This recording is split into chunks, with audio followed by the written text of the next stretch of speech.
Bonsoir et bienvenue sur NTD Actualité. Hier, le Parlement européen a adopté de nouvelles mesures plus ambitieuses pour la politique climatique de l'Union européenne. La réforme du marché du carbone devrait augmenter le coût du droit à polluer en Europe, avec pour objectif de réduire significativement les émissions de gaz à effet de serre. Les lois devraient être approuvées par les pays de l'UE dans les prochaines semaines. Hier, le Parlement européen a approuvé de vastes réformes visant à rendre les politiques de l'UE en matière de changement climatique plus ambitieuses, y compris un changement du marché du carbone de l'Union européenne qui devrait faire grimper le coût de la pollution en Europe. Le marché européen du carbone oblige les centrales électriques et les usines à acheter des permis carbone lorsqu'elles polluent.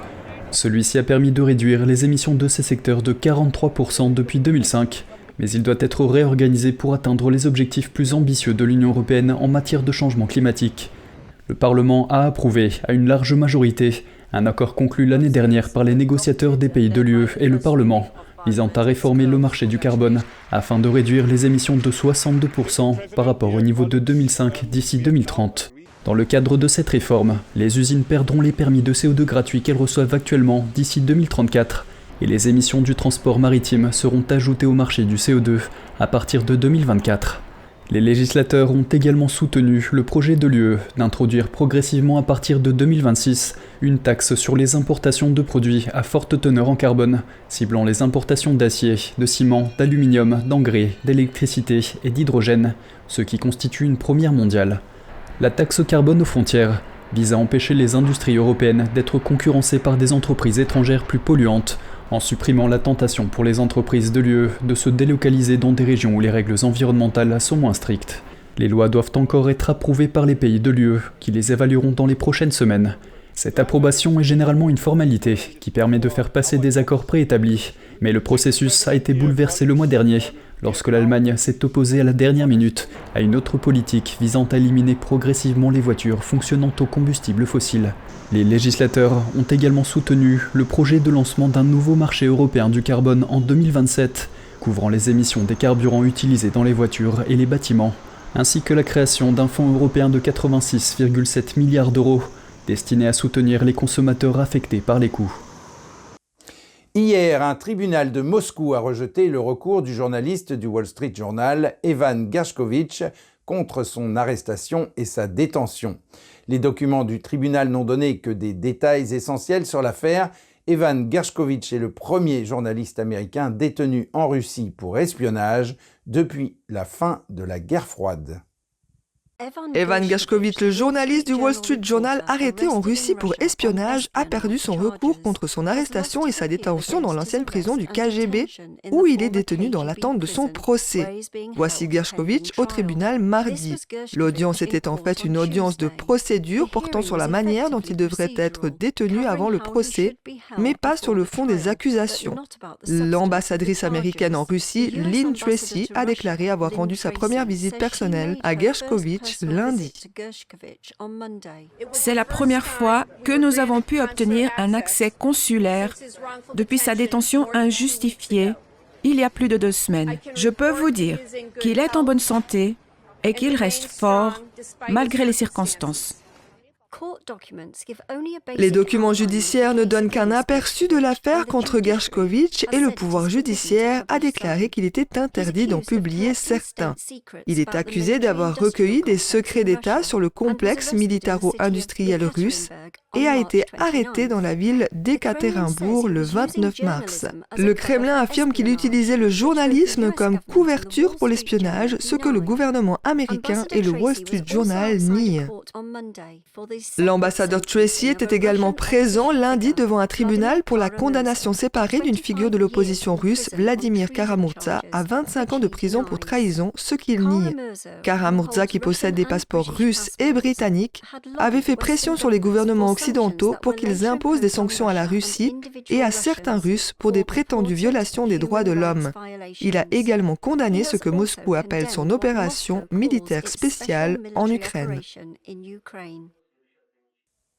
Et un citoyen russo-britannique, Vladimir Kara-Murza, a été condamné à 25 ans de prison pour avoir critiqué Poutine. Il s'agit de la peine la plus sévère infligée à une figure de l'opposition russe depuis l'invasion de l'Ukraine. Les charges retenues contre lui sont liées à ses campagnes contre la guerre. Pour en savoir plus, NTD s'est entretenu avec Mark Sabat, qui a travaillé avec Kara-Murza en Russie sur des questions de droits de l'homme. Bonjour Marc, Vladimir Kara-Murza, c'est un critique de Poutine. Il a été condamné à 25 ans de prison. Vous avez travaillé avec lui. Quelle a été votre réaction lorsque vous avez appris sa condamnation ? C'était attendu, mais en même temps choquant. D'un côté, vous savez, ce qui se prépare, tout est prédéterminé dans le système judiciaire russe. Il ne s'agit pas vraiment d'un système judiciaire libre et indépendant. Nous savions donc qu'il serait condamné pour une longue période. Nous savions qu'il cherchait à l'emprisonner pour une très longue période. Mais c'est toujours aussi choquant. Il s'agit d'une personne avec laquelle j'ai voyagé dans le monde entier pendant de nombreuses années pour faire campagne en faveur des lois Magnitsky. Nous travaillons ensemble dans les parlements du monde entier lors de conférences sur les droits de l'homme et d'événements en Russie. C'est un sentiment étrange que de voir quelqu'un que l'on connaît être condamné et rester dans l'ombre alors que normalement c'est une chose bidimensionnelle que d'observer d'autres personnes dans ces positions. C'est donc très triste, je le ressens très intimement cette fois-ci et même si je n'ai pas beaucoup été en contact avec lui ces dernières années, ce sentiment n'en est pas moins fort. Car vous savez qu'il était motivé par le bien de la Russie. Sa campagne visait à débarrasser la Russie de la dictature et à ouvrir le peuple russe à la démocratie, au processus et aux médias libres, et le voir partir est assez dévastateur. Parlez-moi de ces accusations. Il s'agit de trahison, et la trahison découle de deux choses principales. Premièrement, il a fait campagne pour les sanctions Magnitsky contre les fonctionnaires russes, ce qui est apparemment une trahison parce qu'il essayait de les faire bannir et de geler leurs avoirs à l'étranger. Et deuxièmement, il a fait campagne contre la guerre en Ukraine. Il s'est exprimé publiquement en Russie pour condamner la guerre en Ukraine. Il a informé le public qu'il ne s'agirait pas d'une victoire à l'arraché, comme tout le monde le pensait. Et bien sûr, c'était trop parce que c'était un Russe qui le disait en russe à un public russe. Et c'était un pas de trop pour Poutine. Et récemment, le journaliste du Wall Street Journal, Evan Gershkovich, a été accusé d'espionnage ce mois-ci et un tribunal russe a rejeté son appel. Qu'est-ce que cela signifie pour la liberté de la presse en Russie ? C'est la mort de la liberté de la presse en Russie. Les journalistes étrangers ont souvent bénéficié d'un passe-droit en Russie, car les autorités estimaient que les Russes ne lisaient pas leurs journaux et ne regardaient pas leurs chaînes de télévision. Ils s'en sortent donc un peu mieux que les journalistes locaux.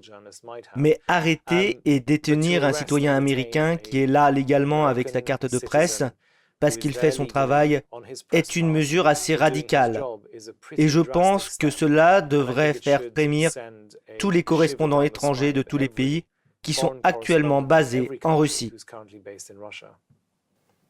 Et qu'est-ce que cela signifie pour la population russe ?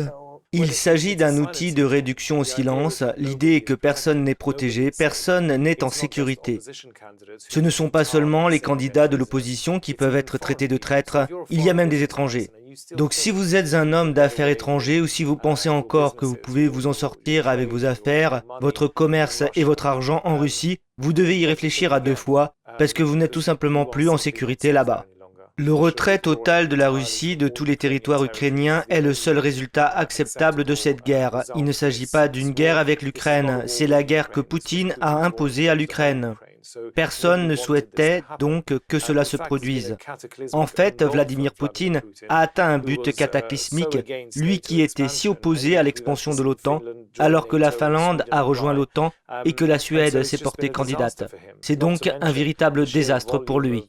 Sans parler du nombre de conscrits russes qui ont été tués dans cette guerre, il est évident qu'il dissimule ces chiffres. De plus en plus, les villages et les villes de Russie commencent à s'apercevoir que leurs hommes ne reviennent pas et commencent à poser des questions. C'est une situation effrayante, car cela signifie que Poutine doit à nouveau dissimuler les faits. Et comment faire ? Il pourrait s'agir d'une escalade militaire de sa part. Mais dans l'ensemble, cette guerre a été un désastre absolu pour tout le monde, mais surtout pour Vladimir Poutine. Mark Sabat, merci beaucoup d'être venu. Merci beaucoup. Pékin et Moscou resserrent leurs liens militaires. Lors de sa visite en Russie, le ministre chinois de la Défense, Li Shangfu, a déclaré que Pékin envisageait de renforcer le partenariat entre les deux pays. Hier, Lee a participé à la cérémonie de dépôt de couronne pour les soldats inconnus, avant de rencontrer le ministre russe de la Défense. Lee a été nommé ministre de la Défense du régime chinois le mois dernier. Il a déclaré que le premier message de félicitations qu'il a reçu provenait de son homologue russe. Après ma nomination au poste de ministre de la Défense, j'ai effectué ma première visite en Russie pour montrer au monde extérieur le haut niveau de développement des relations sino-russes. Et elle visait à montrer la ferme volonté de stimuler la coopération stratégique entre les forces armées de la Chine et de la Russie. Il s'est engagé à porter la coopération militaire entre les deux pays à un nouveau niveau. Sa visite de 4 jours en Russie a débuté par une rencontre avec le président russe Vladimir Poutine dimanche dernier. La Russie a salué leur partenariat comme ayant une influence dite stabilisatrice sur la situation mondiale. Le régime chinois a mis en place des postes secrets de police dans plus de 50 pays afin de traquer et de réduire au silence les dissidents. Aujourd'hui, le FBI sévit contre les agents qui exploitent de tels postes sur le sol américain. 2 hommes ont été arrêtés lundi à New York. Plus de 40 autres personnes ont été inculpées dans le cadre d'une procédure distincte. Un reportage signé Jeremy Sandberg de NTD. Nous savons ce que vous faites et nous y mettrons fin. Les responsables du FBI et les procureurs fédéraux affirment que les arrestations de lundi font d'eux les premiers partenaires au monde des forces de l'ordre à placer en détention des agents de poste de police à l'étranger du régime chinois. Lu Jingwang, 61 ans du Bronx, et Chen Jinping, 59 ans de Manhattan, ont été arrêtés à leur domicile lundi matin et ont comparu devant le tribunal plus tard dans la journée. Les 2 hommes sont citoyens américains, mais les autorités américaines affirment qu'à aucun moment ils ne se sont enregistrés auprès du ministère de la Justice en tant qu'agents d'un gouvernement étranger. Ils sont accusés d'avoir conspiré pour agir en tant qu'agent du régime chinois. Ils sont également accusés d'avoir fait obstruction à la justice en détruisant des preuves de communication avec un fonctionnaire du PCC. S'ils sont reconnus coupables, les accusés risquent une peine maximale de 5 ans de prison pour conspiration en vue d'agir en tant qu'agent du PCC et jusqu'à 20 ans pour entrave à la justice. Imaginez que la police de New York ouvre un poste de police secret non déclaré à Pékin. Ce serait impensable. Pékin gère un réseau de plus de 100 postes de police similaires dans d'autres pays. Les autorités chinoises affirment que ces bureaux aident les Chinois de l'étranger à renouveler leurs documents et leurs permis de conduire, ainsi qu'à obtenir des passeports. Mais les autorités américaines affirment que ces postes de police secrets cachent de plus sombres desseins. La police nationale chinoise semble avoir utilisé cette station pour suivre un résident américain sur le sol américain. Le ministère américain de la Justice redouble d'efforts pour empêcher le PCC de localiser des militants pro-démocratie et d'autres personnes critiques à l'égard de la politique de Pékin. 44 prévenus ont été inculpés pour divers délits prétendument orchestrés par les forces de police du PCC pour harceler, intimider et réduire au silence les dissidents chinois vivant aux États-Unis. Le régime chinois est accusé d'avoir créé des milliers de faux personnages en ligne sur des plateformes américaines afin de réprimer les critiques, de diffuser de la propagande et de créer des divisions politiques lors des élections américaines. Lundi, les procureurs ont inculpé 8 fonctionnaires du PCC pour avoir ordonné à l'employé d'une entreprise de télécommunications américaine de supprimer des dissidents chinois de la plateforme de l'entreprise. Elon Musk continue de tirer la sonnette d'alarme au sujet de l'intelligence artificielle qu'il qualifie de menace pour la civilisation. Parallèlement, il évoque le rôle que Twitter pourrait jouer dans l'élection présidentielle de 2024 en étant, je cite, aussi juste et impartial que possible. Voici les détails. L'entrepreneur milliardaire Elon Musk a lancé un avertissement sévère, l'intelligence artificielle ou IA pourrait détruire la civilisation. Actuellement, les 2 principaux systèmes d'IA sont ChatGPT, alignés sur Microsoft, et DeepMind, propriété de Google. Dans une nouvelle interview avec Tucker Carlson, Musk a averti que ces 2 systèmes sont formés pour être politiquement corrects. Selon lui, s'ils sont trop puissants, ils pourraient conduire à une dystopie de l'intelligence artificielle. Il a également mis en garde contre les dangers liés au dépassement d'un point dit de singularité. Que se passe-t-il lorsque quelque chose de beaucoup plus intelligent que la personne la plus intelligente se présente sous forme de silicium? Il est très difficile de prédire ce qui se passera dans ce cas.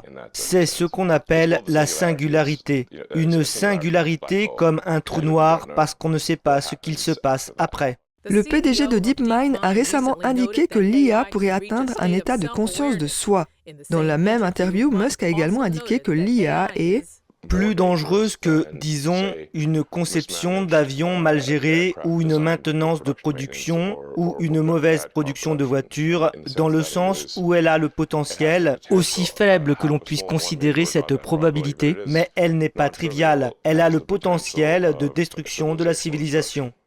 Musk a également évoqué ses conversations avec Larry Page, cofondateur de Google, et s'est inquiété du fait que ce dernier ne prenait pas au sérieux les risques liés à l'IA. Il semblait vraiment vouloir une super intelligence numérique, en fait un dieu numérique, le plus tôt possible. Musk dit maintenant qu'il veut créer un GPT de la vérité, un système d'IA dont la priorité serait de protéger l'humanité et qui n'aurait aucun parti pris pour les idées politiques. D'ici là, selon Musk, Twitter jouera probablement un rôle important dans les élections présidentielles de 2024 et dans d'autres élections à travers le monde. L'objectif du nouveau Twitter est d'être aussi juste et impartial que possible.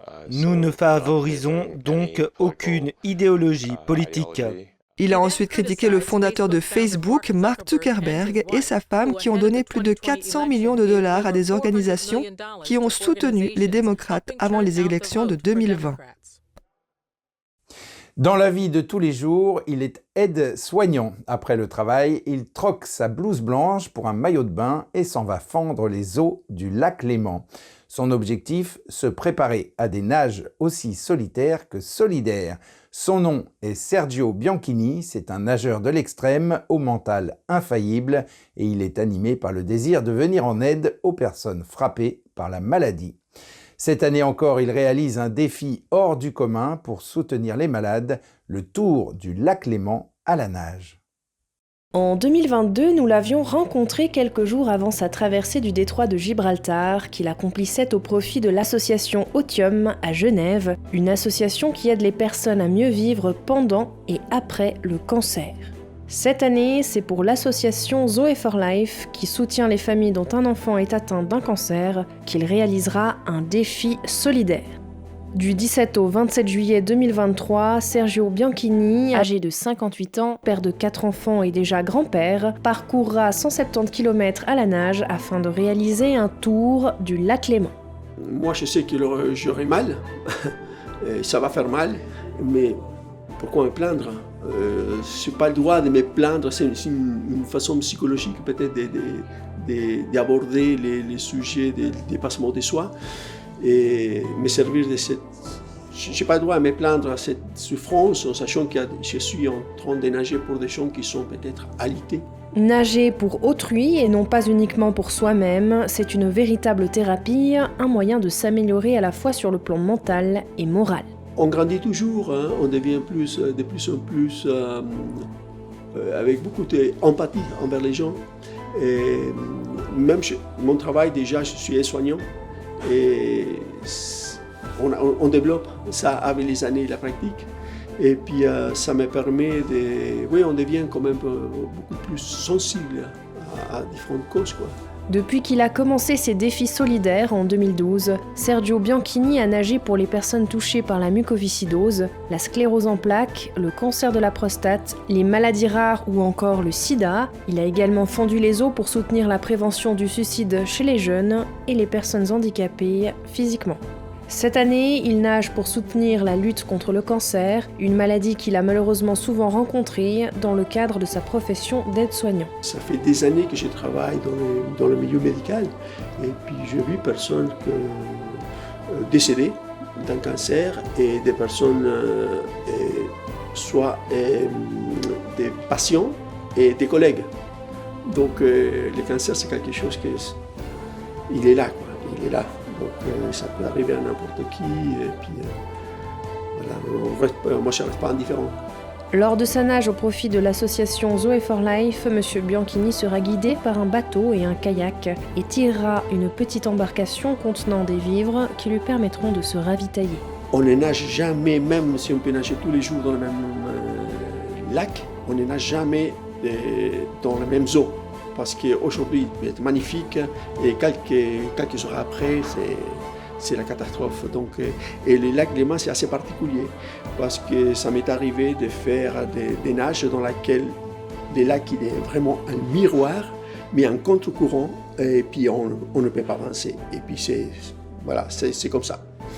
Et je vais être confronté à ce sort d'inconvénients en fait. Pour soutenir Sergio Bianchini, les sponsors peuvent directement faire une donation sur le site de Zoe for Life, en précisant dans les motifs qu'ils versent une somme pour le défi solidaire de Sergio Bianchini. Ce qui nous manque, idéalement, ça sera quelqu'un qui puisse nous prêter un van. Parce que moi, je vais nager entre 6 et 8 heures par jour, répartis entre le matin et l'après-midi. Donc, à midi, je me fais une petite pause en terre, et je mange quelque chose, et puis après, je pars pour 4 heures. Et puis les soirs, la nuit, en arrivant la nuit, il faut que je trouve un logement. Donc, on est en train de voir si c'est possible, quelqu'un avec un van. Et puis, sinon, ça sera détente. Donc, voilà, on fait comme on peut. Et ça, ce qui est intéressant, c'est que on part un peu à l'aventure pour réaliser ces challenges. Et puis il y a des choses qui vont se passer, et puis voilà, c'est là où on apprend. Donc on prend la chose comme elle vient en fait.